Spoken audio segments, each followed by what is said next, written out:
Tank meta's back, baby! Suck it, Max! At least I'm not a brain dead top laner. Got a point. What is up, everyone? Welcome back to another episode of OP Pick or Ban. My name is Christoph, and as always, we're gonna be covering the hottest picks right now so that you guys know who you need to pick, who you need to ban in every single one of your games. And as always, our question of the day: what champion would you like to have as a pet? For me, I would like to have Gnar, because Gnar is not only cute, but he can also transform into my bodyguard. What about you, Max? Who would your pet be? Probably Ivern. I always wanted to play on Garden. And as always, guys, if you want to get better at League of Legends this season, then make sure to check out ProGuides.com using the description link below. Go find your challenger coach right now who will tell you exactly what you need to do to win more games. All right, with all that being said, let's get right into the video. Kicking off the top lane is going to be Ornn. Honestly, no surprise here because he's been such a prevalent pick in both solo queue and competitive play as of late. However, the buffs to Sunfire Cape this patch have set Ornn up to dominate the Rift even harder. I promise you, if you aren't sure about who you should be playing, just pick up Ornn. It's an easy choice. He's also worth a ban for sure, as having to play against one means that the enemy team will naturally have a stronger scaling than they would without him. No one likes to lose because they made one mistake, the game dragged on, and they got outscaled.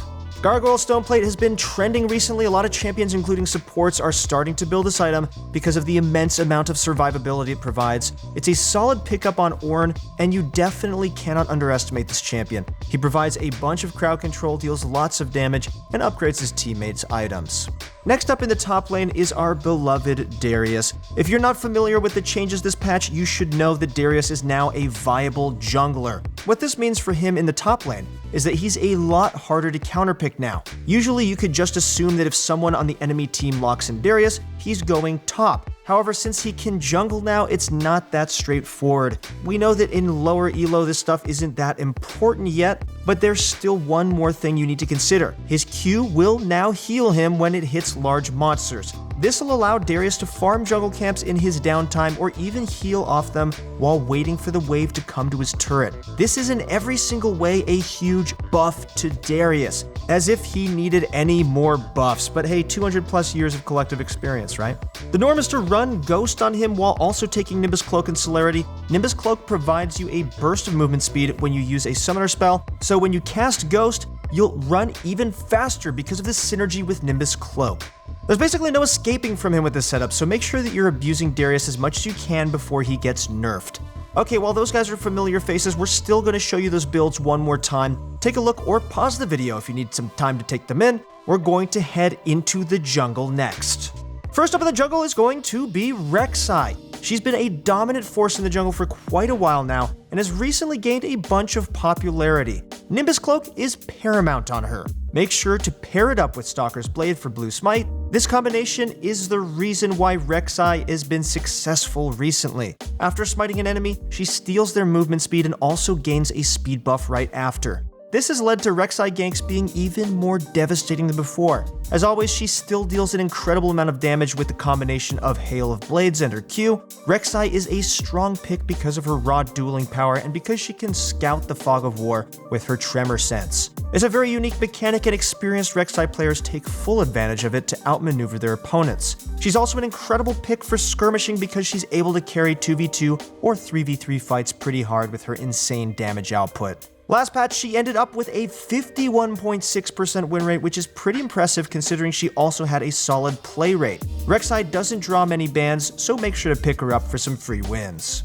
If you're between gold and diamond, you guys are in the sweet spot to play Shaco. While we're reluctant to call Shaco OP, the statistics do not lie, as he held a 53% win rate in platinum and higher. Perhaps Shaco players are carrying the champion, but needless to say, they're finding a lot of success. Anywhere below gold, however, we find that Shaco really isn't that effective. It's likely a combination of the players as well as the fact that you could play someone who snowballs even harder than him in a lower elo bracket. Shaco creates a lot of stress for enemies as they always need to worry about his ganks. Since Shaco can stealth temporarily, he can choose unique angles to gank from and catch his enemies by surprise. He's one of the best champions at camping an enemy as his ganks can be rather difficult to avoid once you fall behind, and honestly, he's extremely tilting. Even pushing up for vision can be a massive risk.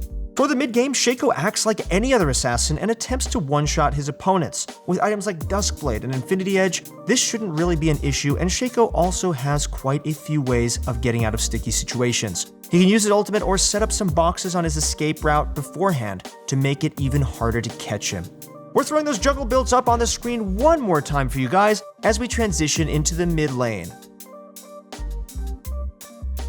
So our first mid lane pick, it should come as no surprise that we're going to be mentioning Zed. He received a buff just like Darius this patch that should allow him to effectively clear the jungle. Unfortunately, this also bleeds into his mid lane strength as well, as he can now funnel himself better or more effectively counter jungle his opponent's raptors in between waves. At the end of the day, Zed has more options to work with now than before, and he'll only grow stronger with these changes. Zed's been drawing a ton of bans, but that shouldn't deter you from banning him yourself. Especially if you play champions that struggle against him, Zed is definitely worth taking out from the game because of how powerful he is right now. On the flip side, make sure to pick him up again if you already know how to play him. Many Zed players are opting to take Scorch on him right now, implying that they're really aiming to bully their opponents in lane. Zed's trades are nasty. He throws out his shadow and chunks you down with his E and Q. Whenever he activates Electrocute, you've probably lost at least half of your health. He's pretty oppressive to lane against, and even if you counterpick him, he's able to safely farm with his Q, so you can't ever completely shut him out of the game. I'd especially watch out for him as well as other assassin pickups on Cloud maps. Cloud Dragons lower the cooldown on Zed's ultimate, which can get really dangerous when paired with Ultimate Hunter and the amount of cooldown reduction he normally builds. Talon also received a buff to help him out in the jungle as well. His buffs should do the same thing. Talon can now more effectively funnel himself and also steal away enemy jungle camps with ease. Even thinking about the increased gold income on a champion like Talon is honestly terrifying. He already snowballs so hard with any gold lead, and now it's even easier for him to find them. With champions like him and Zed, you have to think about how cheap their power spikes come. For Talon, he only needs to finish a Tiamat, while Zed wants a serrated Dirk. The kicker is that both these items build out of a ton of long swords, so getting to them should be no issue at all. Once Talon finishes a Tiamat, he should have no problems whatsoever pushing his wave and then proceeding to farm jungle camps right after. At the end of the day, he's going to have a lot more gold in his pocket, and he's going to be able to do even more than before as a result. Talon is one mobile champion. He's one of the best roamers in the game because of the fact that he can jump over walls in the jungle. He applies a ton of side lane pressure, which can make playing against him very difficult. Ban him if you're not picking him this patch. Okay guys, that's it for the mid lane. Now let's take a look at the bot lane. Okay guys, we're gonna save you a bunch of time and not talk about Misfortune. So we're gonna be talking about some other marksmen this time. Jinx is actually popping off on the Rift. Are you guys excited? With lethal tempo, Jinx's damage is actually insane in the later stages of the game, and her all-ins during the laning phase are something you cannot forget about either. As one of the best hyper carries in the game, Jinx is one of the best late game champs you can have on a team. Especially because solo queue has so much chaos and you never know what's going to happen, Jinx is able to thrive. She's got a reset mechanic built into her passive, meaning that a single takedown during a fight can lead to many more. On top of this, she's an extremely snowbally champion during the laning phase as well. Give her one kill and you're probably doomed for the rest of the laning phase, to be honest. Jinx's incredible range allows her to stand toe-to-toe against many marksmen and makes her pretty difficult to reach in the later parts of the game. Next up on the list, we have Senna. Didn't she get nerfed recently though? Well, apparently that doesn't change anything, and Senna is still one of the most powerful marksmen down bottom. Again, it's largely due in part to the incredible range she has. Especially in later stages of the game, this becomes a huge problem that a lot of players cannot find a way to deal with. You'll want to run Glacial Augment as well as Approach Velocity with her. The slow as well as the increased movement speed when chasing enemies is huge. When you hit someone with a rapid-fire cannon-empowered auto attack, you'll slow them and can chase them for an easy follow-up attack or Q as well. Senna basically has infinite scaling, so she's also a tremendously powerful marksman. She ended last patch with a 52.5% win rate and drew a ton of bans. Okay guys, one last time, let's check out those bot lane builds before we finish up with support. Nami has been a dominating presence in the bot lane ever since the buff to her E, which gave her slow on spells as well. She's able to better synergize with mages, and many other marksmen can more effectively apply her slows now. Champions like Lucian, Misfortune, and Vayne really love laning with Nami because she enables them so well. Bot laners who have a ton of kill pressure by themselves love having a support that can speed them up, keep them alive, and also allow their auto attacks to slow. When you've got a champion with a bunch of damage, the best thing you could hope for is the ability to stick to your opponents. Nami makes this possible in many ways and scales decently into the mid and late game as well. Few, I mean very few people consider Nami to be ban-worthy. She had a ban rate of 1% last patch, literally meaning that over 100 games you'd see her banned once. If you want someone to pick, she is your girl.